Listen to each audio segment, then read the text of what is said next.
প্রবাসীদেরকে অপমান করে নিজেদের রাজনৈতিক স্বার্থ চরিতার্থ করবার যে একটা খুব নগ্ন প্রয়াস, এটি বহুকাল ধরে করে আসছে, বহুকাল ধরে অনেকেই করে আসছে। দুর্ভাগ্যজনকভাবে এখনও করছে, তাও এমন এমন জায়গা থেকে করা হচ্ছে যেটি আমরা কখনো কল্পনাও করিনি। যারা প্রবাসে আছেন, যারা আছেন, 24-এর যে আন্দোলন হয়েছিল, সে আন্দোলনে বাংলাদেশ যখন সারা বিশ্ব থেকে বিচ্ছিন্ন হয়ে গিয়েছিল, আপনারা যারা প্রবাসে আছেন আপনারা জানেন যে ফেস দ্য পিপল কী ধরনের রোল প্লে করেছিল, প্রবাসীরা কী ধরনের রোল প্লে করেছিল, সেটি বাংলাদেশের এই 18 কোটি মানুষ জানেই না যে 2 কোটি মানুষের মধ্যে কমপক্ষে হলো কয়েক লক্ষ প্রবাসী নিজেদের জীবন বাজি রেখে যে ভূমিকা রেখেছিল, যে এই যে রেমিটেন্স শাটডাউন থেকে শুরু করে আমাদের ইয়েতে কথা বলা এবং সারা পৃথিবীতে যেভাবে ভূমিকা রেখেছিল, আমি চিন্তাও করতে পারি না। এই ভূমিকাকে একরকম ইতিহাস থেকে সম্পূর্ণভাবে ডিলিট করে দেওয়া হয়েছে, প্রতারণা করা হয়েছে প্রবাসীদের সাথে। কিন্তু দুঃখজনক ব্যাপার হলো, এই যে আমরা যাদেরকে সমন্বয়ক ভেবেছিলাম, যাদেরকে আমরা আমাদের এই আন্দোলনের অগ্রদূত হিসেবে আমরা স্বীকৃতি দিয়েছিলাম, যাদেরকে ভেবেছিলাম যে যেসব ছাত্রদেরকে যে তারা যখন একটা ভালো সময় আসবে তারা হয়তো সবাইকে নিয়ে দেশ গড়বার জন্য একটা ভূমিকা রাখবে এবং দুর্নীতি থেকে শুরু করে সকল অপকর্মের বিরুদ্ধে তারা একটা সোচ্চার শক্ত একটি প্ল্যাটফর্ম তৈরি করবে বা শক্তি হিসেবে কাজ করবে, তারা এখন নিজেদের স্বার্থের জন্য, রাজনৈতিক স্বার্থের জন্য সংসদে যাবার জন্য পাগল হয়ে গেছে। ইভেন তারাও এখন, তাদের মধ্যে বিশেষ করে আমার ছোট ভাই হাসনাত আবদুল্লাহ, তাকে আমি অনেক পছন্দ করতাম, এখনও কিছু কিছু করি, বাট অপছন্দের অনেক বিষয় তার ভিতরে আছে। এই হাসনাত আবদুল্লাহ সর্বপ্রথম, হাসনাত আবদুল্লাহ সার্জিসরা কিন্তু ফেস দ্য পিপলে তাদের কোটা আন্দোলন নিয়ে সর্বপ্রথম এদেরকে আমি কথা বলাই, এবং তখন তাদেরকে বাংলাদেশে কোনো মিডিয়া পাত্তা দিত না এবং কোনো মিডিয়া তাদেরকে এই আন্দোলনকে কোনোভাবে সমর্থন দেয়নি, বরং তাদেরকে জঙ্গি আন্দোলন হিসেবে তার আখ্যায়িত করেছিল, যার ফলশ্রুতিতে আমাদের 1,500 মানুষের প্রাণ গিয়ে বহু কিছুর মাধ্যমে আমরা এই নতুন 24 পরবর্তীতে বাংলাদেশ পেয়েছি। এবং এখন হাসনাত আবদুল্লাহ যেটি বলছে, এটি শুনে আমি হতবাক হয়ে গেলাম। হাসনাত, এটি কোনোভাবে আশা করিনি। তোমার যদি কাউকে প্রতিপক্ষ মনে হয় রাজনৈতিকভাবে, যদি সেটির সমালোচনা করার প্রয়োজন হয়, করো। সমালোচনা তুমি নাম ধরে করবা, যে অপরাধী তার অপরাধ নাম ধরে বলবা। তোমার যদি কোনো ধরনের প্রতিপক্ষকে ঘায়েল করবার ইচ্ছে থাকে, নাম ধরে বলো, তুমি সাহসী ছেলে। কিন্তু তুমি পুরো প্রবাসীদেরকে যেভাবে হেয় করে কথা বলেছ, আমি জানি না, আমি তোমাকে এইভাবে বলতে আমার খুব খারাপ লাগছে। তুমি বলেছ কোন প্রবাসীরা দেশে এসে রাজনীতি করবে, প্রবাসীরা দেশে এসে সংসদে যাবে, প্রবাসীরা দেশে এসে মাতব্বরি করবে, এটি তুমি কোনোভাবেই মানতে দিবে না। প্রবাসীদেরকে এই দেশে কোনোভাবেই কোনো সুযোগ সুবিধা দিবে না তুমি। প্রবাসীরা এই দেশে ভেসে ভেসে আসছে এবং তারা তোমাদের জন্য সমস্যা হয়ে যাচ্ছে, এই ধরনের অনেক কথা ইঙ্গিত করে তুমি বলেছো। আমি বুঝি, মানুষও জানে তুমি কাকে ইঙ্গিত করে বলছো, সেটি তোমার রাজনৈতিক অধিকার রয়েছে, তুমি সমালোচনা করো। তুমি সকল প্রবাসীদেরকে যেভাবে হেয় করে কথা বলেছো, হাসনাত আবদুল্লাহ, তোমাকে অবশ্যই প্রবাসীদের প্রতি তোমার আবারও এই বিষয়টিকে তুমি ক্ল্যারিফাই করা তোমার নৈতিক এবং তোমার, আমি মনে করি যে মূল দায়িত্ব হওয়া উচিত এখন।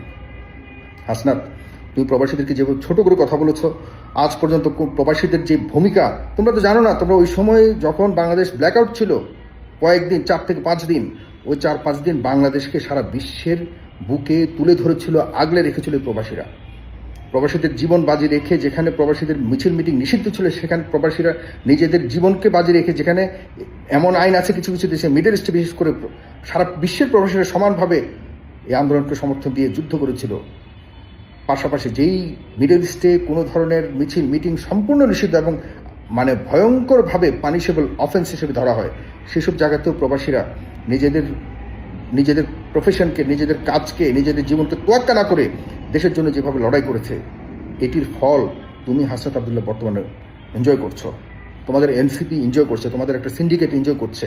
মানুষের সাথে প্রতারণা করে তোমরা সিন্ডিকেট করে দেখা যাচ্ছে যে নিজেদের স্বার্থ উদ্ধার করে তোমরা এখন আরও বড় বড় স্বার্থের পেছনে দৌড়াচ্ছ। তোমাদের অনেকের ব্যাপার বড় বড় দুর্নীতির কথা শুনতে হচ্ছে। তোমরা তোমাদের যারা রয়েছে কয়েকজন তৎকালীন সময়ে, এদেরকে মন্ত্রী বানাইয়া এরপর দেখা যাচ্ছে যে গত 1.5 বছর শুধুমাত্র নিজের পকেটের কথাই চিন্তা করেছে, তার দেশের জন্য কিচ্ছুই করে নাই, আন্দোলনের পক্ষে কিচ্ছু করে নাই। তারা আমাদের এই পুরো আন্দোলনের মানে যে রস, আন্দোলনের যে ফল, এটি নিজেদের পকেটে ঢুকিয়েছে। এইসব নিয়ে কথা বলবো ইনশাল্লাহ, আরও অনেক কিছু আছে বলবো। কিন্তু হাসনাত, তোমার কাছ থেকে এটি আশা করিনি। যেই প্রবাসীরা এই দেশে রেমিটেন্স পাঠায়, এই দেশকে পরিচালনা করে, এখন নতুন করে আরেকটা বিষয় আসছে, দেখেন টাকাও পাঠায় প্রবাসীরা এই দেশের জন্য, এদেশের যে কোনো বিপদ আপদে আন্দোলনের মধ্যে বড় ভূমিকা রাখবে। প্রবাসীরা রেমিটেন্স শাটডাউন করবে, প্রবাসীরা দেশের টাকা পয়সা পাঠাবে, প্রবাসীরা বাংলাদেশকে বুকে লালন করে এদেশে না খেয়ে না পড়ে এদেশের জন্য সারাক্ষণ দেখা যাচ্ছে সারা পৃথিবীতে এই দেশকে কিভাবে অন্যান্য দেশের কাছে তুলে ধরা যায় এই ধরনের ভূমিকা রাখবে। আর প্রবাসীরা আবার এখন নতুন করে হয়েছে, প্রবাসীরা ভোটও দিবে। ভোট দেওয়ার পর কী হবে? পাস করবে বা রাজনীতি করবে এই দেশের মানুষ, যারা সারা জীবন পলিটিক্সের নামে দুর্নীতি করে এই দেশের হাজারো লক্ষ কোটি প্রবাসীদের রেমিটেন্স আনা, আমাদের যে বাংলাদেশ ব্যাংকের রিজার্ভ ফুলে ফেপে যে বিশাল রিজার্ভ এই দেশের উন্নয়নকে ধরে রাখার জন্য আন্তর্জাতিকভাবে আন্তর্জাতিক কারেন্সিতে বিশাল সাপোর্ট দেয়। এই টাকা পয়সাকে কোনোরকম চুরি দাঁড়ি করে ডাকাতি করে দেখা যাচ্ছে যে নেয়ার জন্য যেটা যা করবে এটাকে আমরা রাজনীতি বলি। প্রবাসীরা কি আর কোনো কাজ নেই? খালি বাংলাদেশকে দিয়েই যাবে, বিনিময়ে তোমাদের গালি শুনবে প্রবাসীরা?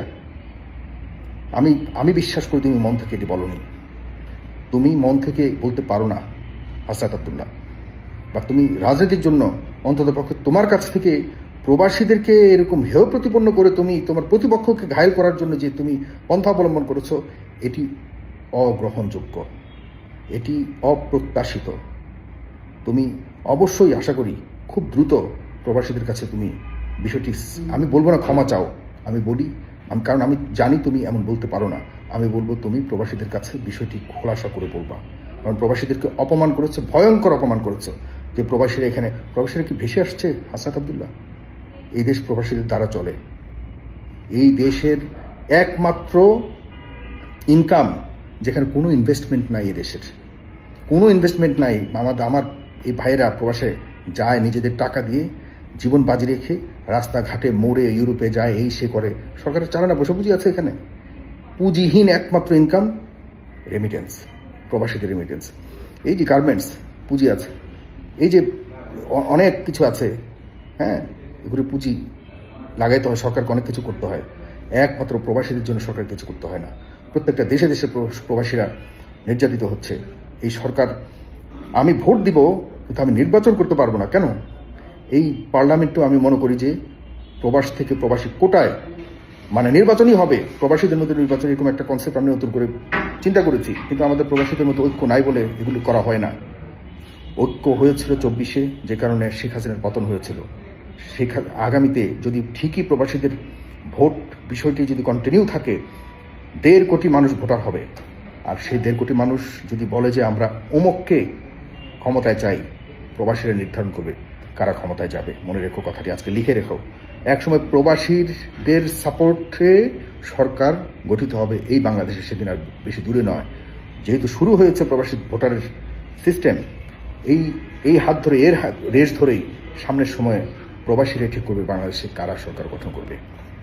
সুতরাং প্রবাসীদেরকে হেয় প্রতিপন্ন ছোট করে কথা বলার আগে অনেকবার চিন্তা করবে।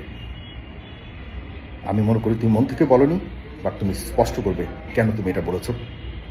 যে কোনোভাবেই হোক তুমি বলেছ, যে কোনো কারণেই হোক, তোমার হয়তো মনে হতে পারে এটি তুমি প্রবাসীদেরকে বলনি, বা তুমি স্পষ্ট করেই বলেছো, প্রবাসীদের নাম উল্লেখ করে প্রবাসী শব্দটিকে তুমি খুব বিকৃতভাবেই তুমি করে বলেছো। কাকে মিন করেছো সেটি স্পষ্ট করে প্রবাসীদের কাছে তুমি তোমার অবস্থান স্পষ্ট করবে।